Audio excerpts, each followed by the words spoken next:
एक बार की बात है, एक छोटे से गांव में एक बूढ़ा आदमी रहता था। वो बहुत गरीब था, लेकिन वो बहुत संतुष्ट था।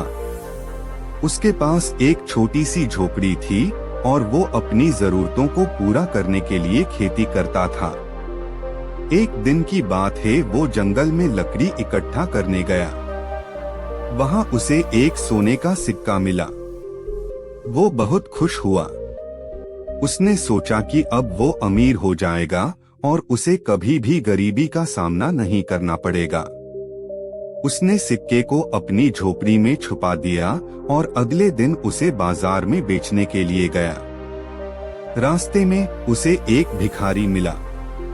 भिखारी ने उससे कुछ पैसे मांगे।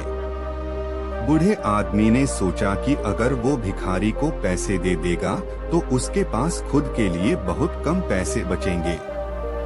इसलिए उसने भिखारी को पैसे देने से मना कर दिया। भिखारी ने कहा, कभी लालच मत करना, लालच बुरा होता है। बूढ़े आदमी ने भिखारी की बातों पर ध्यान नहीं दिया। वो बाजार गया और सिक्के को बेच दिया। उसने सोने के सिक्कों से भरा एक थैला खरीदा। वो घर लौट आया और थैले को अपनी झोपड़ी में छुपा दिया। अगले दिन जब थैला देखने गया तो उसे पता चला कि थैला गायब हो गया है। बूढ़ा आदमी बहुत दुखी हुआ और रोने लगा। उसे अपनी गलती का एहसास हुआ। उसने सोचा कि अगर उसने भिखारी को पैसे दिए होते तो उसे थैला नहीं खोना पड़ता। उसने सीखा कि लालच बुरा होता है। हमें कभी भी लालच नहीं करना चाहिए।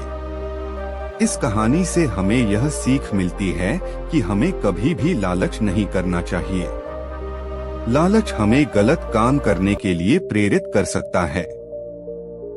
हमें हमेशा संतुष्ट रहना चाहिए और दूसरों की मदद करनी चाहिए।